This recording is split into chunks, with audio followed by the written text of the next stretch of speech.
And my name is Helen Keeney. Hello. We are out in the outdoor set in Florida. Yep, it's starting to be spring here, and I know everywhere in the country it will too. And I know around the country it's been kind of warm. I know up in Rochester, where I'm going to be this weekend, it's 50 degrees. Oh. Like at 50 degrees. Ooh, you know, so it's not freezing everywhere like it is. But the thing about Leaf and Petal, which is the collection of, you know, expert horticulturalists who have done this capsule collection of beautiful plants, they're going to send you your incredible plant when it is time for you to bloom. So there's no guesswork. With each order, you also get a pamphlet, which is specific to what you're about to order. And this is the one we have coming up right now. By the way, I know we've sold out the first 2 items in our show. We're also getting limited in the giant hibiscuses that we just had. So it's been that kind of day. Let's move on to the 3-piece of the passion fruit. Gorgeous lantanas, 3 of them. And again, the colors of these. This reminds me of the butterfly plants that were sold out of that the tricolor. The tricolor. This has kind of that tricolor vibe to it. Yes, it does. Well, and listen, this is specifically, I'm reaching out to the people in the Southwest USA. I'm talking people in Arizona where you feel like nothing grows. We got your back here. This is drought tolerant, and this in particular, Lantana, it's brand new for 2024. This one gives more flowers, more color, from spring all the way through fall. Now this one will be technically an annual, except for like Florida, you know, maybe even southern Georgia down. So just remember, this has a really interesting growing style. This is kind of a creeper, right? It's a low ground cover, but you want to talk about the pollinators coming in for breakfast, lunch, and dinner. It's, again, drought tolerant, super, super low maintenance. You're gonna just bring in those bees, but it's the color, and that's what makes this so special. Now, you are getting 3 of them.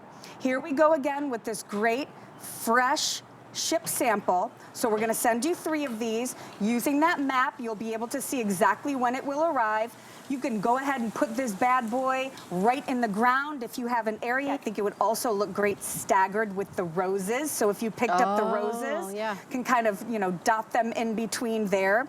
And then it hardly needs water. In fact, I'll be honest with you, go ahead and ignore it for a little bit. This is a plant where if you water it before you go out of town and you're gone for like the weekend, it's gonna be just fine. So if you're one of those people who you know, they thrive on neglect, that's these. These bad boys thrive on neglect. So it is the most colorful lantana. I was the youngest. I'll just remember my childhood. Oh my gosh, it's so crazy. I'm kidding. I was the youngest too. You know what I'm talking about. I got all the attention though, you know. Okay. But my siblings are so much older. I was basically an only child at that point. Nope, not me. So the other thing is, this is not picky about what kind of soil. I mean, if you think about the fact that it does so well in those super dry, you know, no rain climates like Phoenix, Arizona. These are all over Phoenix, by the way. And so just remember, it's gonna be colorful. It's going to be super low maintenance, and that's all you need to know. I do have a question. Could I have these as an indoor plant? I mean, or is it better to have them outdoors? Just tell me the truth.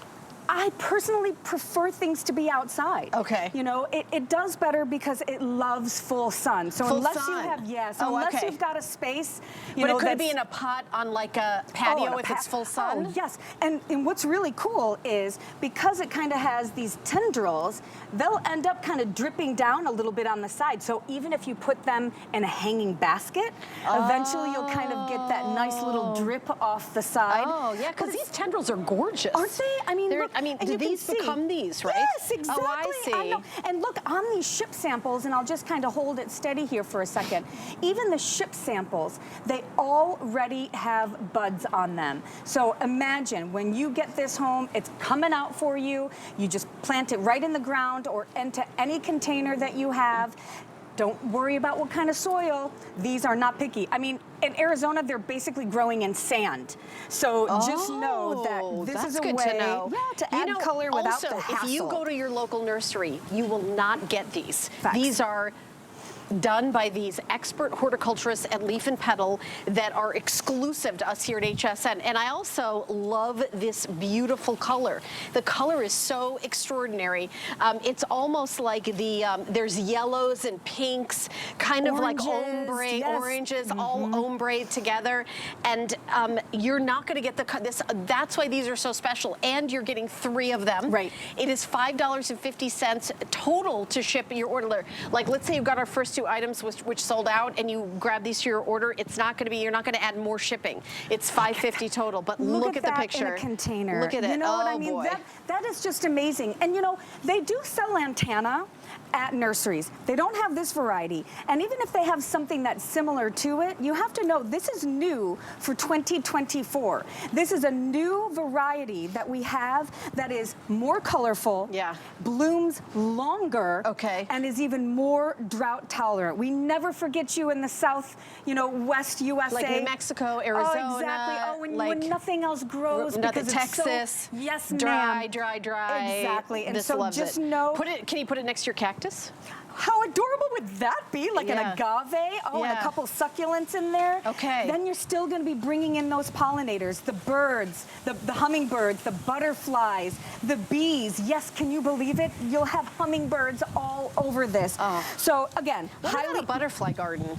Stop it. Yes, I have one. Because my husband did a butterfly garden once, and he was looking for plants that were specifically, like you said, pollinators. Yes. Because they are attracted to that. And there are a couple of, you know, there are different ways that you can have like a butterfly garden. One of them is to bring in the plants that they like to drink from, right? So they'll come in for a drink off of this. But there are other plants that draw in the mommies to lay the eggs, like milkweed. You might have heard of milkweed. And milkweed is it's a really pretty plant, but what happens is when they lay their eggs and the babies come out, they start chomping all over it. So now you've got a half-eaten plant, and you're freaking out at midnight when you go outside and you see that your plant is almost gone, and now you're flipping out because you've got to find more milkweed. I have a feeling this happened to her. I'm sweating thinking about it. But that's not this, just so you know. This will just draw them in. All right, well, keep shopping. The color is spectacular. I can't wait for you to get